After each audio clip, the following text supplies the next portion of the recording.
CH-43 untitled chapter. Anika बहुत घबराई हुई थी।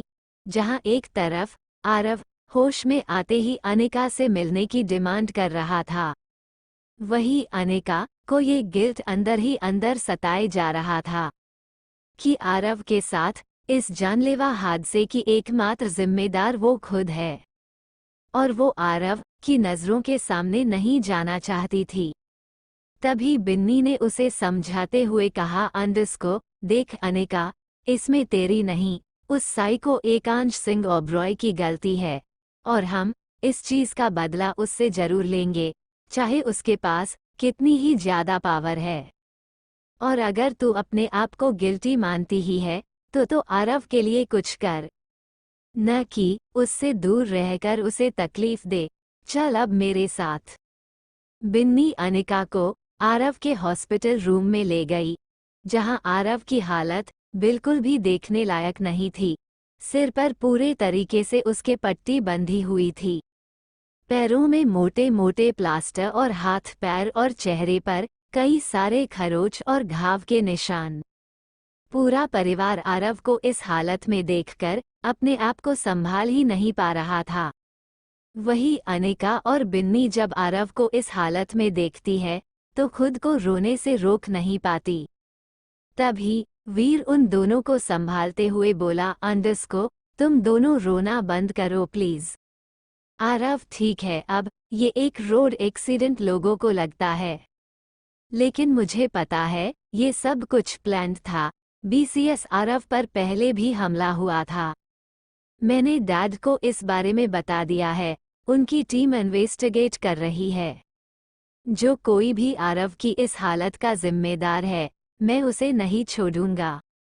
तभी आरव, जिसकी बिल्कुल टूटी फूटी हालत थी, उस दर्द में भी हल्की मुस्कुराहट के साथ बोला, अंडस्को, अबे वीर यार, छोड़ ना ये सब, मेरी मॉम को ले जा और कुछ खिला पिला दे।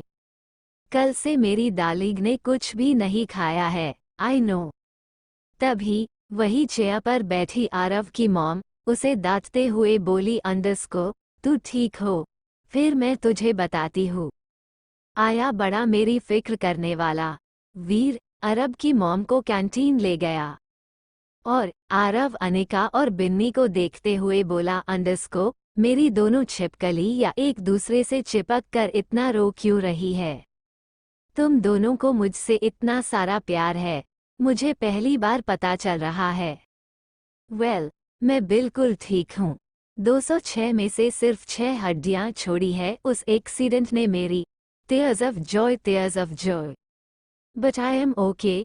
इंसान को हर चीज़ का एक्सपीरियंस होना चाहिए और मुझे एक्सीडेंट का एक्सपीरियंस हो गया, लेकिन एक बात का गिल्ट रहा। ये रोज डे, किस डे, हग डे, फलाना ढिमकाना, जो मैंने सोचा था कि किसी खूबसूरत लड़की के साथ मनाऊंगा, ये सब कैंसिल करके मुझे इस सड़े हुए हॉस्पिटल में कम से कम 1 महीना बिताना पड़ेगा। और बंदरिया, तू वहाँ क्यों खड़ी है? इधर मेरे पास आ। अरब में अनिका को अपने पास बुलाया। तभी बिन्नी ने आंखों के इशारे से अनिका को आरव के पास जाने को कहा। अनिका आरव की तरफ अपने कदम बढ़ा ही रही थी, तभी उसे एकांश के कहे हुए कुछ शब्द याद आ गए, जिसमें उसने उसे आरव से दूरी बनाए रखने को ही कहा था। अनिका आरव के करीब जा ही रही थी, तभी उसने अपने कदम आरव से पीछे ले लिए और बिना आरव से नजरें मिलाते हुए बोली, अंडस्को, आरव, अब तुम प्लीज आराम करो, मैं थोड़ी देर में तुमसे मिलने आती हूँ। कहकर अनिका एकदम से वहां से भागती हुई चली गई और उसके पीछे बिन्नी भी निकल गई। इधर रात के 2 बज चुके थे और अभी क्रूज पार्टी की मिड पार्टी ही खत्म हुई थी। रिया अब तक वो सारे सबूत इकट्ठा कर चुकी थी जो एकांश को एक्सपोज करने के लिए काफी थे। रिया आज अंदर ही अंदर सुकून महसूस कर पा रही थी कि उसने आज एकांश ओबरॉय के काले कारनामे को सबूत बना ही लिया। पूरे ही में इलियाना बैंक घूमने वाली रिया अब एकदम से जोर से अपना सिर पकड़ने धड़ाम से जमीन पर गिर गई। उसकी आंखें बड़ी हो गई, मगर सब कुछ उसे धुंधला धुलंधला दिखाई देने लगा। थोड़ी देर में उससे शिप के फ्लो पर बेरहमी से घसीटा गया और ले जाकर एकांश के सामने धकेल दिया गया, जहां सामने ही चेयर के पास तुषार भी अपने कोट की जेब में हाथ डाले खड़ा था और मुस्कुराते हुए तुषार अपना सिर पकड़ते दर्द में तड़पती रिया को देख रहा था। और रिया के पीछे खड़ा था बेरहम अयान, जिसने रिया के सिर पर गन के पीछे हिस्से से हल्का वार किया था, जिससे कि रिया बेहोश ना हो, बस बेसुध हो जाए, क्योंकि एकांश को अपनी अननोन दुश्मन रिया को जिंदा देखना था। रिया इस वक्त किंग साइज चेयर पर बैठे एकांश के कदमों के पास पड़ी थी। क्रूज पार्टी में मौजूद सभी लोग इस वक्त रिया की हालत देख रहे थे। तभी तुषार अपनी जगह से आगे बढ़ा और रिया की ड्रेस से वो बटन समेत कैमरा उसने खींच लिया। इस बीच रिया की ड्रेस काफी बुरी तरीके से खींच गई थी, जिसे उसके ठीक करते हुए हैरत से तुषार को देखा, जो अहीं भी बड़ी ही बेशर्मी से मुस्कुरा रहा था। और एकांश अपनी गर्दन टेढ़ी किए एक नज़र रिया को देखता है और तुषार से बोलता है, यही वो लड़की है ना तुषार, जिससे मिलने के लिए तुम कैफे पर ही रुक जाया करते थे। देखो, ये एक रॉ एजेंट निकली, जिसने तुम्हारे फोन की मदद से अपनी मौत की मंजिल खुद तय कर ली। तुम्हें इसी से एंगेजमेंट करनी थी ना, सी ये तो मरने वाली है। तभी तुषार मुस्कुराते हुए बोला, अंडस्को, क्या यारा, पहली बार प्यार हुआ और सनम मेरी बेवफा निकल गई। Very bad. डर वो रिया को थोड़ा झुककर देखते हुए कहा, अंडस्को बेबी, मुझे अब पता था। ये भी कि तुम किस मकसद से मुझे खुद से अट्रैक्ट करने की कोशिश कर रही हो। व्हाटएवर, गलत बात है, दिल आ गया था तुम पर, लेकिन तुम तो मुझे ही बर्बाद करने चली थी। अब तुम्हारा कोई गेम यह नहीं चलने वाला। Good bye.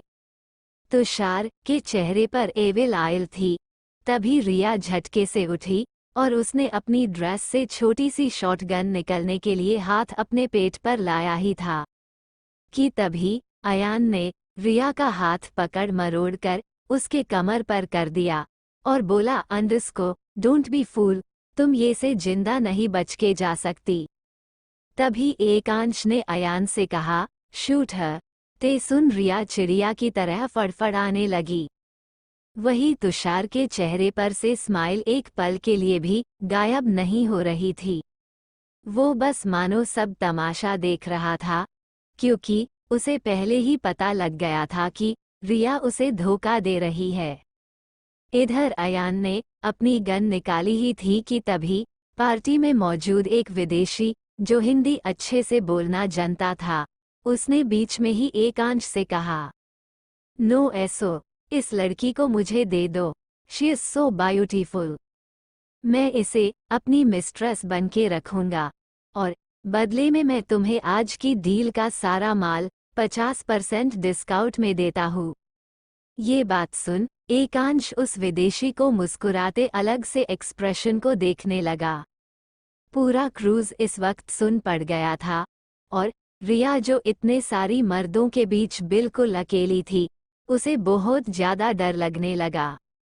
तभी एकांश ने उस विदेशी को बिना वार्निंग दिए ही गन से हेडशॉट मार्क्स उड़ा दिया, जिससे उस आदमी के खोपड़ी के छिथड़े उड़ गए और एकांश मारे हुए आदमी के डेड बॉडी को फ्लो पर देखकर गुस्से से बोला, अंडस्को, एकांश सिंह ओबरॉय अपने हर जेंडर के दुश्मन को दर्दनाक मौत देता है, लेकिन अपनी किसी दुश्मन का जिस्म भी नहीं बेचता। मैं कोई वुमन ट्रैफिकिंग का घटिया धंधा खोलकर नहीं बैठा। ये मेरी अनकॉन एनिमी है, इसे अनकॉन ही रहने दो। ये क्या है और क्यों मेरी जासूसी कर रही है, मुझे नहीं जानना। किल हर एंड इसी समुद्र में फेंक दो इसे। ये सुन रिया पूरी ताकत के एकांश को ललकारते हुए बोली, अंडस्को, तुम मुझे क्या मरोगे? मैं तो उसी दिन मर गई थी जिस दिन तुमने मेरे मंगेतर राहुल को मारा था। बद्दुआ देती हूँ मैं तुम्हें, मुझे तो आज तुम मार दोगे। लेकिन एक दिन ऐसा जरूर आएगा जब तुम भी अपने किसी खास के लिए इसी तरह तड़पोगे और तड़प तड़प कर मर जाओगे तुम। एकांश ओबरॉय, भगवान सब देख रहा है। तुमने जितनी जाने ली है ना आज तक, सबका बदला लेगा भगवान तुमसे। रिया ने इतना कहा ही कि अयान ने रिया के पेट में गोली मार दी और रिया धराशायी होकर फ्लो पर गिर गई।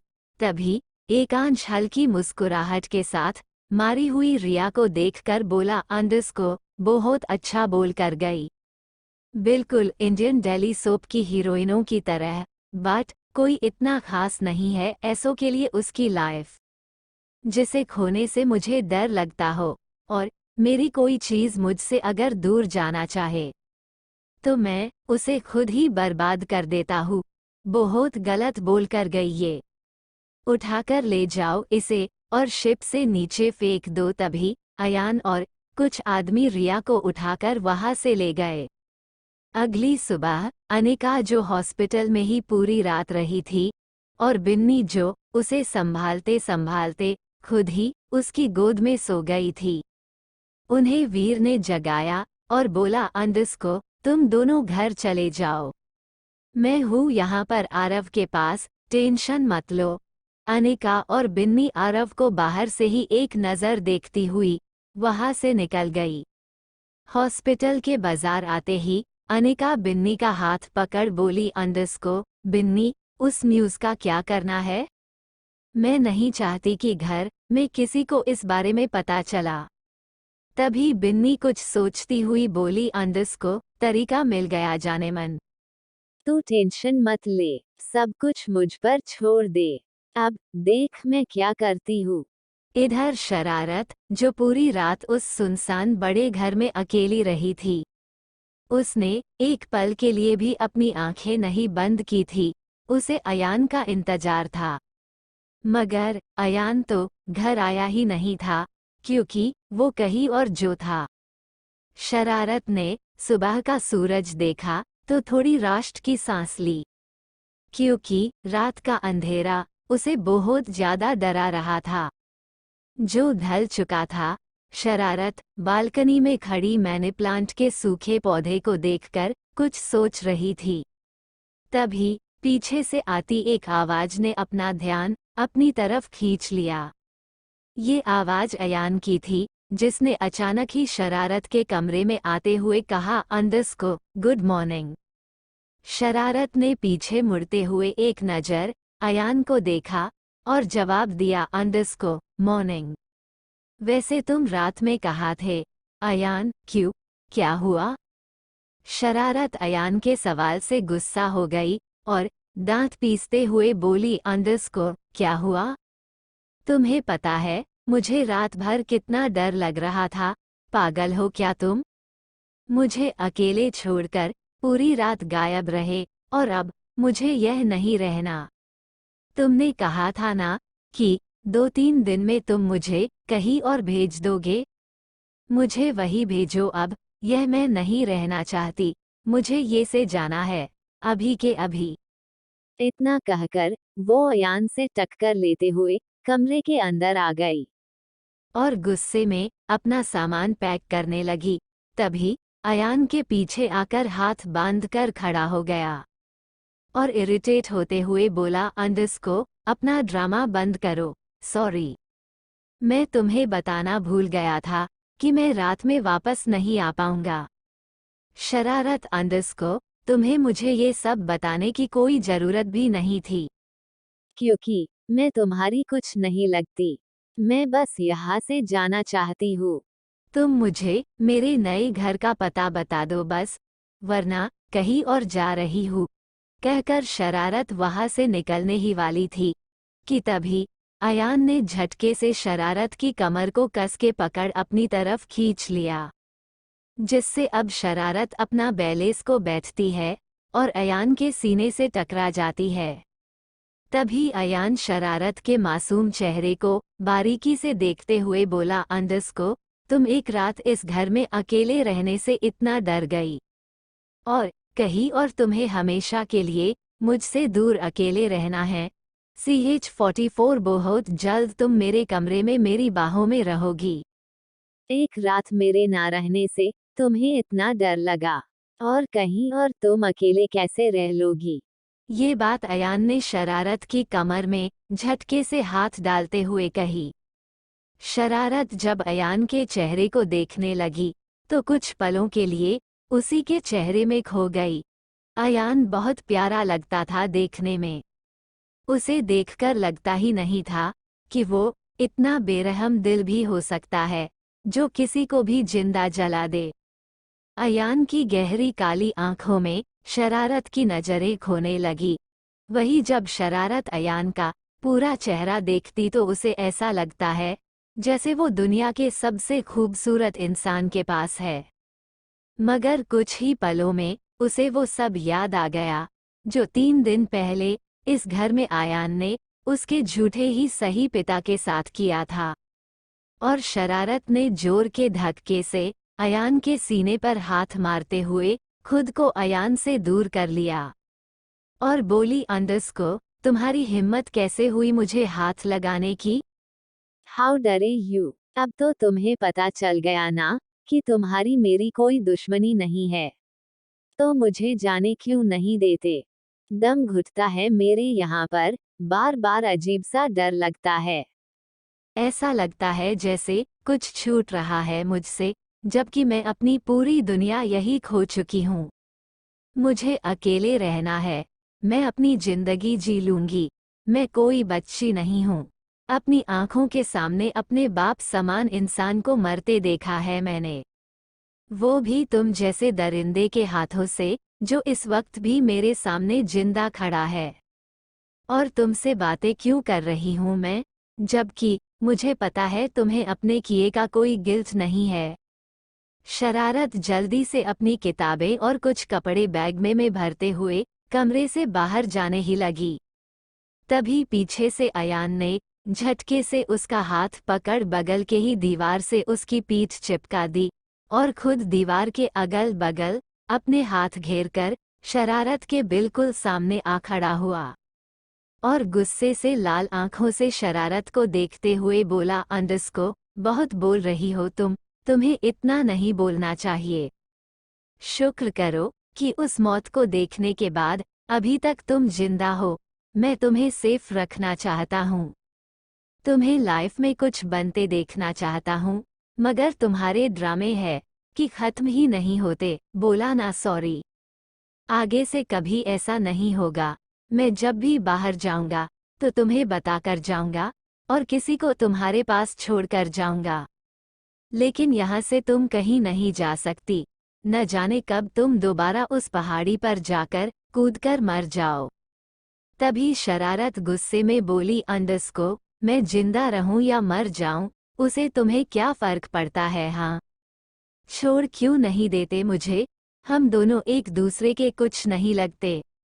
जिस वजह से हम दोनों का सामना हुआ था वो वजह अब नहीं रही, सो जस्ट लीव मी। मैं अकेले रह सकती हूँ, कहकर शरारत अयान की गिरफ्त से छूटने की कोशिश करने लगी। तभी अयान ने शरारत की दोनों बाह पकड़कर अपने पंजे में कसते हुए कहा, अंडस्को, तुम अकेले नहीं रह सकती। जिद करना बंद करो और अगर तुम्हें कहीं और जाना ही है तो मैं तुम्हारे साथ जाऊंगा। And that's clear. इधर ओबरॉय मैंशन ने काव्या जी, सौम्या, एकांश और तुषार डाइनिंग टेबल पर बैठकर लंच कर रहे थे। घर का माहौल बिल्कुल शांत था और ऐसा ही हुआ करता था। एकांश के रहते किसी की छू तक बोलने तक की घर में हिम्मत नहीं थी। वहीं सौम्या की नज़र इस वक्त सिर्फ एकांश पर थी। एकांश चुपचाप बैठे शांत दिमाग से खाना खा रहा था। वही तुषार बार बार कभी एकांश को तो कभी सौम्या को देखता और सौम्या को देखते ही वो मन ही मन बोल उठा, अंडस्को, फिर इसका डोरे डालने का मन है एकांश पर। अब ना जाने क्या करेगा इसका ये। मुझे क्या, मेरी जिंदगी तो वैसे भी नल्लों की तरह गुजरेगी। एक लड़की आई, वो भी सीक्रेट एजेंट निकली। हे भगवान, क्या इस एकांश से ज्यादा पापी हूँ जो इतनी बुरी किस्मत है मेरी। इसके पीछे लड़कियों की लाइन लगी है, तब भी ये किसी को भाव नहीं देता। और मैं इतना हैंडसम होने के बावजूद भी किसी लड़की की नज़र में क्यों नहीं आता। तभी काव्या जी नाश्ता करते करते हिम्मत करके एकांश से बोल बैठी, अंडस्को एकांश बेटा, मैंने सुबह न्यूज़ देखी। इफ़ यू डोंट माइंड, मैं तुमसे कुछ पूछना चाहती हूँ। वो लड़की कौन है? काव्या जी की बात सुनते ही चुपचाप नाश्ता कर रहा एकांश एकदम से रुक गया और बिना काव्या जी की तरफ देखें एक्सप्रेशन लेस चेहरे के साथ बोला, अंडस्को कौन लड़की?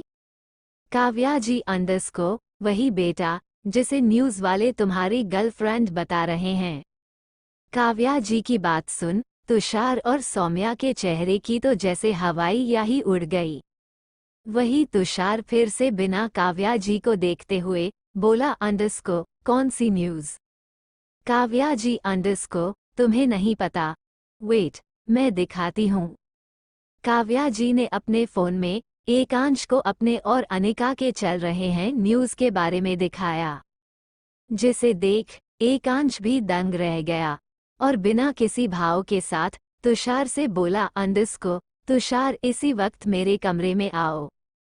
तुषार जो बार बार काव्या जी के फ़ोन में आंखें फाड़ फाड़ के एकांश की गोद में अपने लिए अनजान लड़की को देख रहा था, उसे अपनी आंखों पर यकीन ही नहीं हो रहा था कि ऐसा कुछ भी हो सकता है। एकांश टेबल से उठकर अपने कमरे में चला गया। पीछे पछे तुषार भी एकांश के कमरे में गया। वही डाइनिंग टेबल पर बैठी सौम्या इन सब चीजों को देख चिढ़ते हुए मन बोली, अंडस्को what the fuck dot who is she? ना ही मेरे जैसा स्टाइल है इसमें और ना ही मुझसे ज्यादा खूबसूरत। इस एकांश को ऐसी लड़की कैसे पसंद आ सकती है? इसकी तो पसंद ही बुरी है। लेकिन चाहे कुछ भी हो जाए, मैं इस एकांश सिंह ओबरॉय को नहीं छोड़ूंगी, इसे मेरा ही होना पड़ेगा। तुषार एकांत के कमरे में जाते ही उसे सवाल पर सवाल करने लगा। ये सब क्या है Ekansh? Who is the girl? और वो तेरे विला के अंदर? तू इतनी जल्दी चेंज कैसे हो गया? तूने अपने करीब किसी लड़की को आने दिया? जरूर ये लड़की बहुत ज्यादा खास होगी। सच सच बता, आखिर है कौन ये? तभी एकांश बोला, अंडस्को बोला, शट अप, तुमसे जितना कहा जाए सिर्फ उतना करो। इस न्यूज़ एंकर को अभी पकड़ कर लाओ, जिंदा या मुर्दा। और हाँ, मिस ओबरॉय को मेरी माँ बनने का कुछ ज्यादा ही शौक है ना? हमेशा मेरी अच्छी माँ बनने का मौका ढूंढती रहती है ना वो। उन्हें एक काम देकर आओ और अगर वो काम नहीं हुआ तो मिस ओबरॉय को इस घर से बाहर निकाल दिया जाएगा। सुनो, हॉस्पिटल से आने के बाद सभी घरवाले गुमसुम चुपचाप अपना अपना काम कर रहे थे। किसी का मन हंसी मजाक का नहीं कर रहा था। सब आरव को अपने ही घर का बच्चा मानते थे। आरव की ऐसी हालत देखकर आने के बाद सबका मन उतरा हुआ था। तभी रागिनी जी, जो अपना फ़ोन चलाने के लिए खोल ही रही थी, तभी अपने फ़ोन में कुछ देखकर उनकी आंखें हैरत से बड़ी हो गई। वो बिल्कुल हक्की बक्की रह गई। तभी गुमसुम अपने कमरे में जाती अनिका को उन्होंने पीछे से टोकते हुए कहा, अंडस्को अनु, ये सब क्या है? अनिका एकदम से रुक गई। अनिका के साथ बिन्नी खड़ी थी, जिसका हाथ अनिका ने कसकर पकड़ लिया। तभी रागिनी जी अनिका को अपना फ़ोन दिखाते हुए बोली, अंडस्को ये सब क्या है अनु? ये लड़का कौन है? अनिका रागिनी जी के फ़ोन में अपनी और एकांश की इमेजेस देख पा रही थी, जो कि पूरी सोशल मीडिया पर वायरल हो चुकी थी, जिसे देख अनिका अंदर से कांप गई। धीरे धीरे सारे परिवार वाले, सुनीता जी, अनिका के पिता वेदांश जी और उसके चाचू भी वहीं पहुंच गए। अनिका बिल्कुल सुन्न पड़ गई थी। उसके पास देने के लिए कोई जवाब नहीं था। उसने अपनी नजरें नीचे कर ली थी और तभी रागिनी जी ने दोबारा पूछा, अंडस्को, बताओ अनु, क्या है ये सब? Who is this boy? क्या ये तुम्हारा बॉयफ्रेंड है? रागिनी जी के मुंह से ये बात सुन अनिका के पैरों तले जमीन खिसक गई। वही वेदांश जी की आंखों में साफ साफ गुस्सा नजर आ रहा था।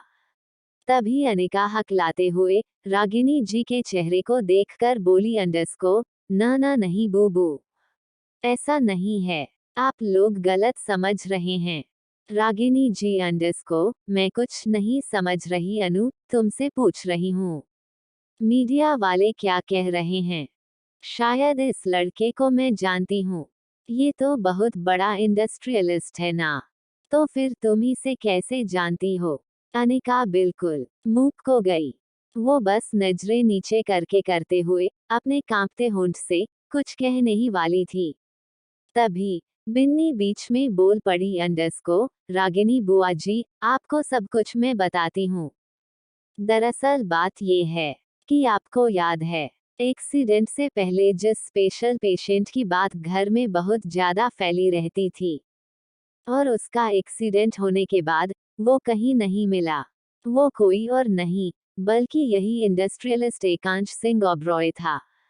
अनिका ने बस पता लगाने की कोशिश की थी कि ये वही है या नहीं। इसलिए अनिका एकांश सिंह ओबरॉय के विला में गई थी। लेकिन अचानक ही वहां तेज धूप की वजह से अनिका को चक्कर आने लगे। एकांश ने सिर्फ उसे सहारा दिया था। मगर आप लोग तो जानते ही हैं ना, इन अमीर लोगों के पीछे कितनी मीडिया पड़ी रहती है, ताकि इनकी एक खबर उनके हाथ लग जाए और चैनल की सारी टीआरपी उन्हें ही मिल जाए।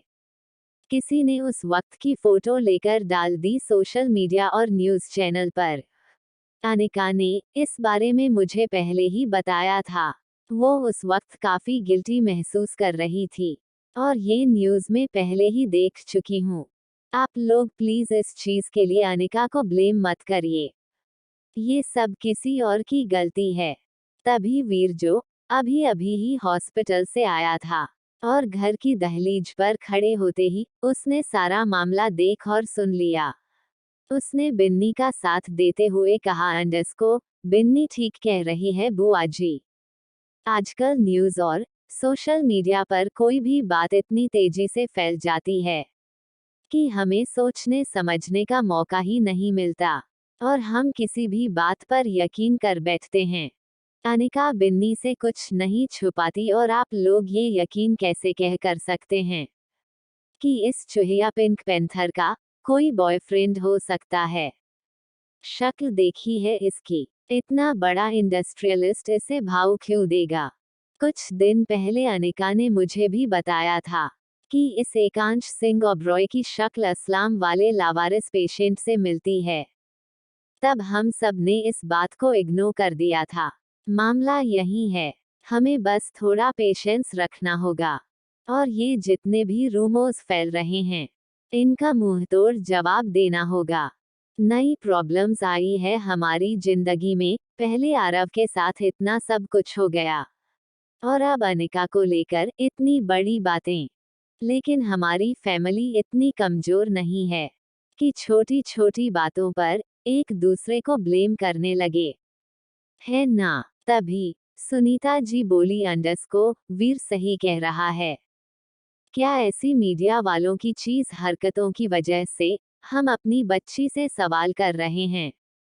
अनिका बेटा, तुम खाना खा लो, बाहर की टेंशन बाहर ही रहने दो। तभी अनिका के चाचू आनंद जी अनिका के कंधे पर हाथ रख उसे हिलाते हुए बोले, अंडस्को, अरे मेरे बच्चे, तेरा चेहरा देख कितना पीला पड़ गया है। इस न्यूज का तो मैं कुछ करवा ही दूंगा, तू बस अपनी पढ़ाई पर ध्यान दे। तभी वेदांश जी गुस्से में बोले, इस लड़की को कितनी बार मना किया है कि उस मनहूस असाइलम में ना जाया करें। उसी असाइलम ने मुझसे मेरी बीवी छीन ली और अब मेरी बेटी पर ऐसे ऐसे इल्जाम लग रहे हैं। बड़े आए दोनों समाज सेवक, कहते हुए वेदांश जी गुस्से से वहां से पैर पटकते हुए निकल गए। लेकिन इस बार अनिका को वेदांश जी पर भी गुस्सा नहीं आया, क्योंकि वो जानती थी कि उसके परिवार वाले और साथ ही उसके पापा भी कभी उसके बारे में गलत नहीं सोचते हैं। आज चाहते तो वेदांश जी अनिका को गलत समझ सकते थे, लेकिन उन्होंने भी बाकियों की तरह अनिका को फेयर इमेज में के रूप में ही अपनाया। इधर एकांश अपने कमरे में बिल्कुल शर्टलेस बेड पर लेटा हुआ था, और वो अनिका की फोटो, जिसे उसने हार्ड कॉपी में कन्वर्ट की हुई थी, को देखते हुए प्यार से अनिका के चेहरे पर उंगली करते हुए कहा, अंडरस्को, बहुत जल्द तुम इसी कमरे में मेरी बाहों में होगी स्वीट हार्ट। बहुत मजा आएगा तुम्हारे साथ खेलने में। To be continued guys. कल देखते हैं। आपकी एकांश ने अचानक ही काव्या जी को कौन सा काम देने का सोचा हुआ है। आई थिंक आप लोग गेस कर सकते हैं।